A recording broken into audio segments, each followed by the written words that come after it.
I am currently more than frustrated because I have been sitting here reading for the last hour of my life.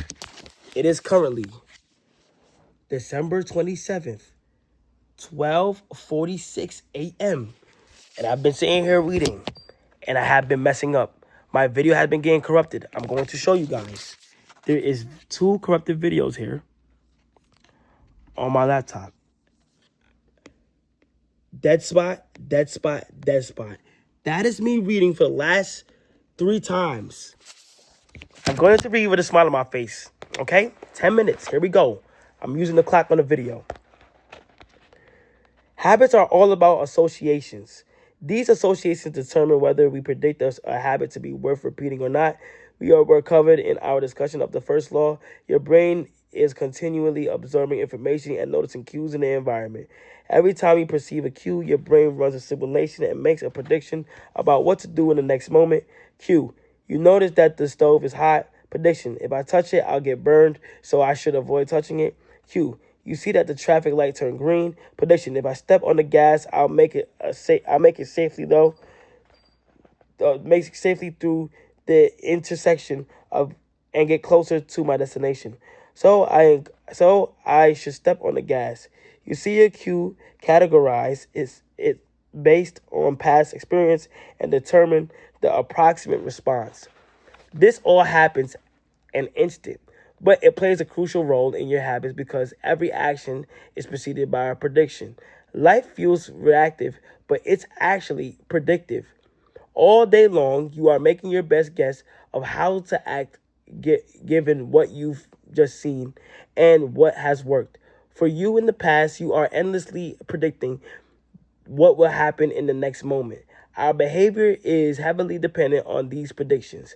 Put in other way, our behavior is heavily dependent on how we interpret the events that happen to us, not necessarily the objective reality of the events themselves. 2 people can look at the same cigarette, and one feels the urge to smoke while the other is repulsed with the smell.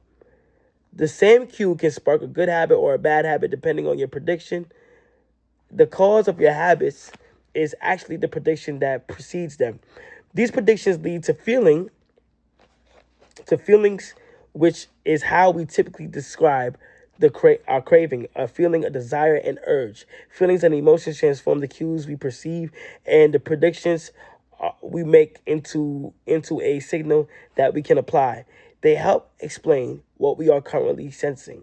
For instance, whether or not you realize it, you are noticing how warm or cold you feel right now. If the temperature drops by the 1 degree, you probably won't do anything. If the temperature drops by 10 degrees, however, you'll feel cold and put on another layer of clothing. Feeling cold was a signal that prompted you to act. You have been sensing the cues the entire time, but it is only when you predict that you will be better off in a different state that you take action. A craving is the sense that something is missing. It is the desire to change your internal state when the temperature falls. There is a gap between what your body is currently sensing and what it wants to be sensing. The gap between your current state and your desired state provides a reason to act. Desire is the difference between when you are now and where you want to be in the future.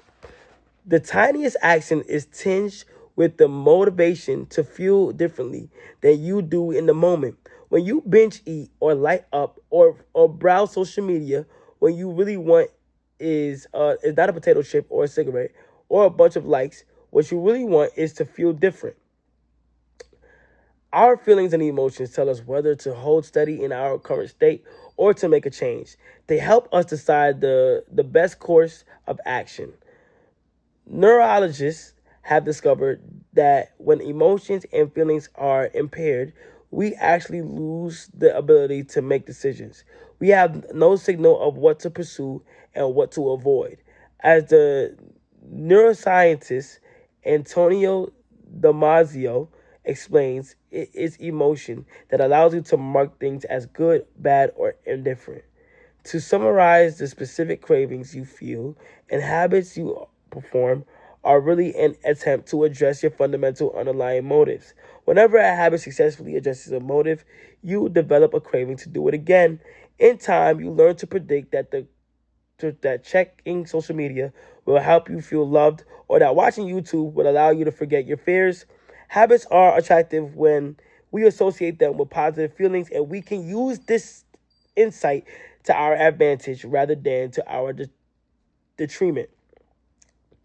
How to reprogram your brain to enjoy hard habits.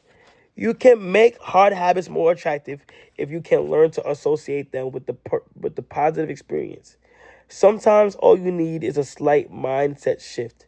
For instance, we often talk about everything we have to do in a given day. You have to wake up early for work. You have to make another sales call for your business. You have to cook dinner for your family. Now, imagine changing just one word. You don't have to. You get to. You get to wake up early for work. You get to make another sales call for your business. You get to cook dinner with your family by simply changing the word. You shift the way you view each event. You transition from seeing these behaviors as burdens and turn them into opportunities. The key point is that both conversations of reality are true. You have to do those things and you also get to do them. We can find evidence for whatever mindset we chose. I once heard a story about a man who used a wheelchair. When asked if it was difficult being confined, he responded, "I'm not confined to my wheelchair. I am liberated by it. If it wasn't for my wheelchair, I am my bad guys, it's late. Wheelchair, I would be bedbound and never able to leave my house." This shift is perspective completely transformed how he lived each day. Reframing your habits to highlight their benefits rather than their drawbacks is a fast and lightweight way to reprogram your mind and make a habit seem more attractive. Exercise. Many people associate exercise with being a challenging task that drains energy and wears you down. You can just as easily view it as a way to develop skills and build you up. Instead of telling yourself, "I need to go run in the morning," say, "It's time to build endurance and get fast." Finance. Saving money is often associated with sacrifice. However, you can associate it with freedom rather than limitation of you realize one simple truth. Living below your current means increases your future means. The money you save this month increases your purchasing power next month. Meditation. Anyone who has tried meditation for more than 3 seconds knows how frustrating it can be when the next distraction inevitably pops up into your mind. You can transform frustration into delight when you realize that each interruption gives you a chance to practice returning to your breath. Distraction is a good thing because you need distractions to practice meditation. My video cut. I think I have 2 minutes left. Pre-game jitters. Many people feel anxious before delivering a big presentation or competing in an important event. They exercise quicker breathing, a faster heart rate, heightened arousal if we interpret these feelings negatively. Then we feel threatened and tense up if we interpret these feelings positively. When we can respond with fluidity and grace, you can reframe, "I am nervous too, I am excited, and I'm getting an adrenaline rush to help me concentrate." These little mind shifts aren't magic, but they can help change the feelings you associate with particular habits or a situation. If you want to take a step further, you can create a motivational ritual to simply practice associating habits with something you enjoy. Then you can use the cue whenever you need to a bit of motivation. For instance, if you always play the same song before having sex, then you'll begin to link the music and the act. Whenever you want to get in the mood, just press play. Ed Lattimore, a boxer and writer from the Pittsburgh, benefited from a similar strategy without knowing it. Odd realization, he wrote, "My focus and concentration goes up just by putting my headphones on. While writing, I don't even have to play any music." Without realizing it, he was conditioning himself. In the beginning, he put his headphones on, played some music he enjoyed, and did focus work. After doing it 10, 20 times, putting his headphones on became a cue that he automatically associated with increased focus. The craving followed naturally. Athletes use similar strategies to get themselves in the mindset to perform. During my baseball career, I developed a specific ritual of stretching and throwing before each game. The whole sequence took about 10 minutes, and I did it to the same way every single time. Wow. That is about it. That has been 10 minutes of reading. I am reading to better myself at speaking. I have read for the last hour, and yes, the previous chapters again was about surrounding yourself with the right people to build better habits, okay? I'm freaking tired, but I just knew I had to get this out and get it up.